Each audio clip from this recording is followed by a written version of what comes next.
आज की वीडियो में बात करेंगे इंडस वाटर ट्रीटी की, जिसे इंडिया ने फिलहाल टेम्पररी होल्ड पर डाल दिया है। वीडियो के दौरान हम समझेंगे कि ये ट्रीटी असल में है क्या, इससे पाकिस्तान को क्या फायदा होता था और इंडिया को अगर लॉन्ग टर्म में इससे बाहर निकलना पड़े या इस पर कंट्रोल बढ़ाना पड़े तो उसके क्या स्ट्रैटेजिक एडवांटेज हो सकते हैं। कहानी बस पानी की नहीं है, ये ट्रीटी एक तरह से पाकिस्तान की इकोनॉमिक लाइफलाइन से जुड़ी हुई है। जब इंडिया इस पर रीथिंक करता है तो सीन सिर्फ डिप्लोमेटिक नहीं रहता, बल्कि गेम बदलने वाला हो सकता है। वीडियो में डीप डाइव करेंगे कि कैसे इस मूव से इंडिया को जियोपॉलिटिकल एडवांटेज मिल सकता है और पाकिस्तान को कितनी टेंशन हो सकती है।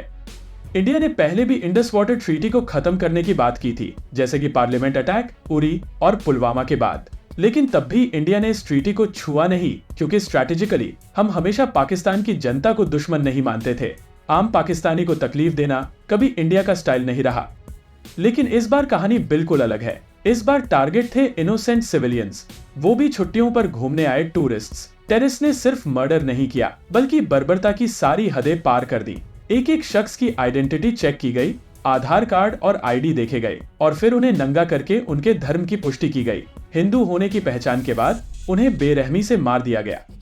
अब इंडिया ने भी उसी लेवल पर सख्त रिस्पांस दिया है, इंडस वाटर ट्रीटी को सस्पेंड करके। ये एक ऐसा स्टेप है जो सिर्फ पाकिस्तान की इंडस्ट्रीज पर वार नहीं करता, बल्कि वहां की कॉमन पब्लिक, जो पहले से ही इकोनॉमिक क्राइसिस झेल रही है, उसे कुचल देगा। सवाल सिर्फ ये नहीं है कि इंडिया ने ट्रीटी सस्पेंड कर दी और पाकिस्तान को झटका लग गया। सिचुएशन इतनी सिंपल नहीं है। इसे ठीक से समझने के लिए हमें देखना होगा कि इंडस वाटर सिस्टम पाकिस्तान के लिए कितना जरूरी है और इस ट्रीटी का उनके देश पर कितना गहरा असर पड़ता है। सबसे पहले पाकिस्तान को इस ट्रीटी के तहत हर साल 135 मिलियन एकड़ फीट पानी मिलता है, जो उसके 80% पानी की सप्लाई है। ये पानी आता है इंडस की वेस्टर्न रिवर्स यानी इंडस, झेलम और चेनाब से। यह अकेला फैक्टर है जो पाकिस्तान की पूरी एग्रीकल्चर को खड़ा रखता है। अब सोचो, पाकिस्तान की 90% फूड प्रोडक्शन इसी बेसिन पर डिपेंड करती है। मतलब गेहूं, चावल, शक्कर, जो कुछ भी उनके देश में उगता है वो सब इसी पानी से होता है। ऊपर से 65% आबादी यानी एक बहुत बड़ा हिस्सा वहां की खेती से ही जुड़ा है। और यहीं पर बात और भी टेढ़ी हो जाती है। पाकिस्तान पहले से ही दुनिया के टॉप वाटर स्ट्रेस्ड नेशंस में है। अब अगर इंडिया इस ट्रीटी को रिवोक करता है या वाटर फ्लो पर कंट्रोल करता है तो इसका सीधा असर फूड सिक्योरिटी, पावर जनरेशन और इकोनॉमी पर पड़ेगा।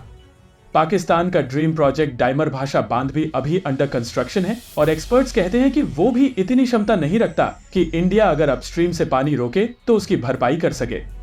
तो हाँ, इंडिया का ये कदम एकदम सिंपल पॉलिटिकल मूव नहीं है, ये एक डीप स्ट्रैटेजिक प्रेशर पॉइंट है जिसका असर आने वाले सालों में पाकिस्तान की नेशनल स्टेबिलिटी तक पहुंच सकता है। अब यहाँ एक बड़ा सवाल उठता है, क्या पाकिस्तान पर इसका असर तुरंत पड़ेगा? जवाब है नहीं, तुरंत नहीं।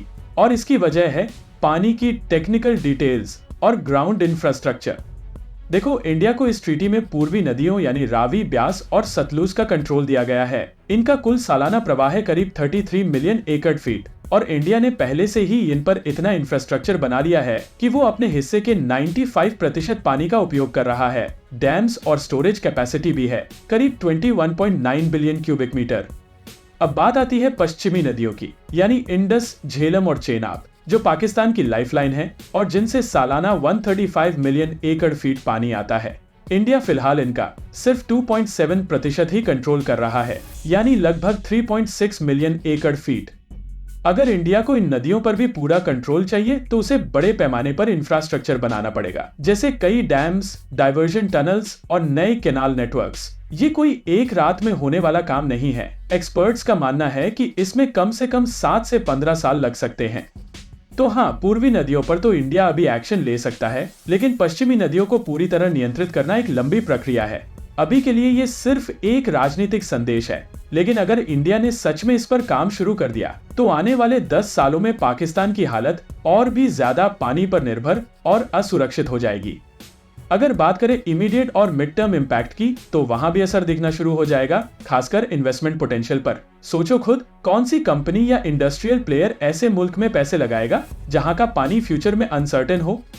मान लो टेक्सटाइल इंडस्ट्री की बात करें, ये पूरी तरह कॉटन प्रोडक्शन पर निर्भर करती है और कॉटन की फसल को पानी चाहिए, वो भी टाइम पर और भरपूर। अब अगर पानी की सप्लाई पर खतरा है तो इन्वेस्टर्स क्यों रिस्क लेंगे? कौन चाहेगा कि उसकी फैक्ट्री कच्चे माल की किल्लत से जूझे? सिर्फ टेक्सटाइल नहीं, पाकिस्तान की पूरी एग्री इंडस्ट्री को नुकसान होगा। चाहे वो गेहूं हो, चावल हो, गन्ना हो, हर फसल की अपनी सीजनल जरूरत होती है और अगर पानी फ्लो ही फिक्स नहीं है तो खेती पर सीधा असर पड़ेगा। इससे न सिर्फ फूड सिक्योरिटी बल्कि रूरल एम्प्लॉयमेंट और एक्सपोर्ट कैपेसिटी भी डाउन हो जाएगी। यानी साफ शब्दों में कहें तो इंडिया का ये स्ट्रैटेजिक प्रेशर फ्यूचर में पाकिस्तान की इकोनॉमी के कोर सेक्टर्स को धीरे धीरे खोखला कर देगा, बिना एक भी गोली चलाए। उम्मीद है कि ये छोटा लेकिन जरूरी डॉक्यूमेंट्री आपके लिए काम का रहा होगा। ऐसे ही डिफेंस और स्ट्रैटेजिक मामलों की असली तस्वीर समझने के लिए जुड़े रहिए कॉन्फ्लिक्ट एक्स के साथ। देखने के लिए धन्यवाद।